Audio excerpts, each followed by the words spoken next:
утсан дээр маань байсан ийм гоё энергитэй газрынхаа бичлэгийг утасныхаа зураг үзэж байгаа сая би оллоо. Тэгээд тэр бичлэгээ ашиглаад та бүхэнд бас нэг бяцхан одоо богинохон нэг өөрийнхөө бодож явдаг зүйлийг хүргэе гэж бодлоо. Ямар хүн ер нь амьдралд аз жаргалтай байж чаддаг вэ гэд миний бодлоор болохоор ер нь бол хүний амьдралд хэцүү зүйлж байдаг, гонигтай зүйлж байдаг, хөвгөлтэй зүйлж байдаг.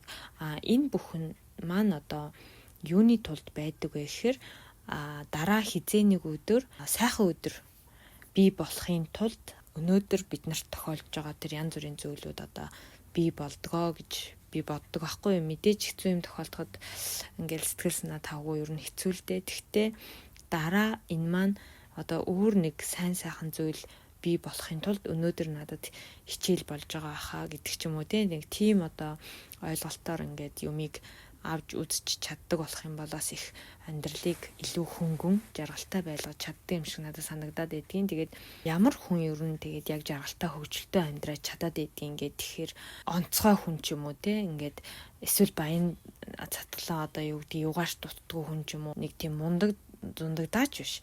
Ердөөсөө зүгээр юмыг айгүй амархнаар ингээд хүлээгээд авчдаг. Юмыг бас ингээд хөнгөн өөрөө бодоод өнгөрөөчдөг ч юм уу аливаа зүйлийг зүгээр л одоо юу гэдгийг өөрөөр хэлэх юм бол хандах хандлага, аливаа зүйлд хандах хандлага, харах өнцөг зэрэг нь ерөөсөө энгийн байдаг л гэсэн үг юм шиг байна.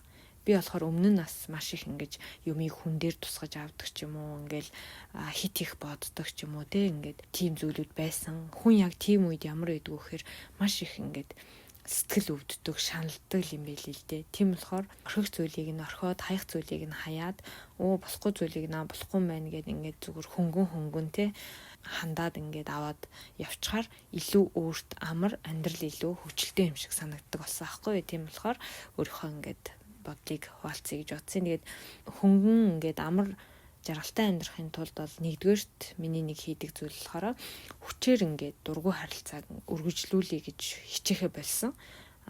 Таарахгүй, тохирохгүй одоо болохгүй тийм хүмүүстэй бол ингээд зайгаа бариад явчих нь илүү амар юм билээ гэдгийг мэддэг болсон. Тэгэхээр ингээд сэтгэл санаа тавгүй болон одоо тухайн хүнтэй ингээд уулзаал бариад явах ямар ч шаардлагагүй л гэсэн үг байхгүй юу. За тэгээ дараагийн нэг бодсон зүйл маань болохоор өөртөө ер нь амлсан зүйлээ ч юм уу хий гэж бодсон зүйлээ хэрэгжүүлж хийдэг байвал их зүгээр юм байна гэж бодсон. Яа тэгэхээр ингээд бид нар чинь за нэг ийм хий даа гэд өөртөө ингээд амлцдаг. Тэгэнгүүтлээд нөгөөдхөө хойш нь тавьдаг. Эндээс юу үүсдэг вэ гэхээр хүн хийж чадсангүй гэдэг бухимдал үүсээд тэндээсээ ингээд өөрийгөө зэмлэх ч юм уу янз бүрийн зүйл ингээд бий болдог. Тэгээ мөн одоо өөрийнхөө амлалтыг биелүүлж чадахгүй байна гэдэг чинь бас өөртөө итгэх итгэлтэй маш их холбоотой байхгүй юу. Би бас энэ дээр өөртөө итгэх итгэлийн тухай дахиад нэг сэдв ярих гэдэг уг нь бодож байгаа. Гэхдээ өөртөө амлсан зүйлээ та биелүүлэхгүй болохоор багаагаар ингээд хүний бас өөртөө итгэх итгэлч гэсэн ингээд багасч идэг. Тэгэхээр ердөөсөө өөрийнхөө одоо хиймээр байгаа зүйлийг өөртөө амлсан бол яг хийж чаддаг жижиг том гэх нь ерөөсөө хамаагүй. Тийм байвал бас хүний сэтгэл санаа ч гэсэн амар байдгийг би бас өөртөө мэдсэн. Тэгээд хит ингээд хийж чадахгүй юм бас өөртөө хитрхи амлахгүйгээр маш боломжийн зүйлүүдийг өдөр цаг хугацаанд тааруулаад хийгээд амлаад явах нь зүгээр юм шиг санагдаад байсан. Тэгээд дараад нь болохоор аливаа зүйлийг түрүүн бас хэлсэн хөнгөн хөвгчиг одоо гинэн цайлган хүлээж аваад за тэгээд юмыг одоо жижиг том гэлтгүй талархах сэтгэлтэй байх бас их чухал. За энэ ч дээж гэхгүй дээрэс нь мөн одоо хүнийг ч гэсэн ялгалгүй яг гоё хүн гэдэг үднээс нь ингээд харьцаж хандаж явах гэдэг ч гэсэн бас үнэхээр сэтгэлийг бас гоё таатай байлгадаг юм шиг надад санагдаад байгаа. Ер нь тэгээд одоо нэг санаатайч гэдэг юм уу нэг тэгж амьдрах биш. Мэдээж одоо ингээд юмыг одоо чухал зүйлийг бол чухалчлан бодох нь мэдээж хэрэгтэй ч гэсэн ер нь л өдөр тутмынхаа амьдралд ингээл хөнгөн өнгөрөөгөөл тийм нэг жоохон гоё цайлган байж сурвал бас их зүгээр. Мөн одоо бидний эргэн тойронд байгаа ямар нэг юм болоход танд одоо болж байгаа болохгүй баяртай гонигтай зүйлүүдээ ингээд хуваалцах чаддаг найз нөхөд байна уу? Байна бид нарт ямар ч гэсэн маш ингээд ямар ч үед ингээд артан асаалтаа байж идэг хамгийн дотны найзууд байдаг, гэр бүл байдаг. Тэр ч гэсэн бас хүний сэтгэлийг бас маш гоё хөнгөрүүлж ингэж өгдөг чухал харилцааны нэг байгаа байхгүй юу. Ярилцаж чаддаг хүнтэй байна гэдэгтээ бас маш их ингэж баярлж явах хэрэгтэй юм билэ. Тех тусам ингээд нэг гоё сэтгэл бас айгүй гоё хөнгөрөөд өөдрөг байдаг юм шиг санагдсан. Тэгээд та бүхэн маань бас илүү хөнгөн амар амьдрахад ямар зүйлийг бас амьдралтаа ингэж хэрэгжүүлж бодож явдаг вэ гэдгээ комментээр хуваалцаж өгөөрэй гэж бодож байна. Минийх болохоор эдгээр зүйлүүд байдаг байхгүй. Дээрэс нь бас ямар нэг зүйлд ингээд хит баригдахгүй байхыг боддог болсон.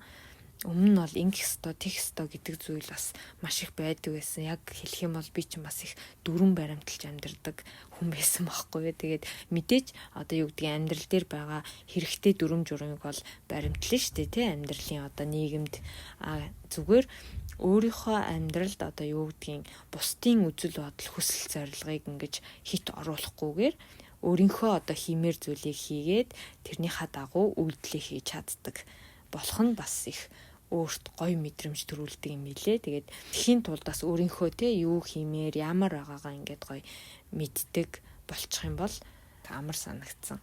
Гоё мэдрэмж авдаг юм билэ тэндээсээ хүн. Дуртай зүйлээ хийгээд өөрийнхөө ингээд үйлдэл хийгээд явж яхаараа. Тэгээд хамгийн бас нэг чухал гоё байж чаддаг зүйл маань ганцаараа байхаас ч гэсэн ерөөсөө айдаггүй тийм чадвар.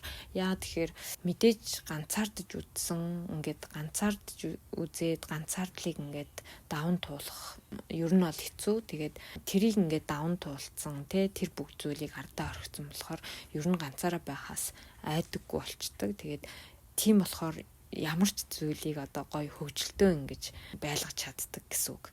Заавал хин нэгэнтэй хамт ингээд ямар нэг зүйлийг хийхээрээ ингээд хөгжилтөө байдаг ш. Мэдээж гоё олуулаа найз нөхдөйгөө гэрийнхэнтэйгээ ханижилтэйгээ ингээд хамтдаа цагийг өнгөрөөгөөд гоё хөгжилтөө зүйл хийх мэдээж жаргалтай. Гэхдээ ер нь ганцаараа байхаас айхгүй. За тэгээд тийм үедээ ч гэсэн ганцаардахгүй өөрийнхөө хийх юмыг олоод тэгээд өөртөө гаргах цагаа бас чухалчлаад ингээд чаддаг байна гэдэг маань сэтгэл зүйн хувьд ч гэсэн маш гоё тийм тогтвортой зүйлийг хувь хүнд өөрт нь өгдөг юм шиг надад санагдсан. Та бүхэн маань амьдралыг гоё эргээр хөнгөнөөр хүлээж аваад тэгээд өөртөөхөө амьдралд бас гоё жижигхэн зүйлүүдийг ингээд хэрэгжүүлээд оруулаад үзэх юм бол өдөр тутмын амьдрал чинь тийм нэг одоо хэцүү болохгүй юм билээ шүү гэдгийг хэлэх гэсэн юм аа. За тэгээд өмнөх бичлэг дээрээ би ингээд нөгөө гадаа сууж агаад яриад тэгээд ингээ яалчгүй энд ч нэг хүн алхаал тэнд ч нэг алхаал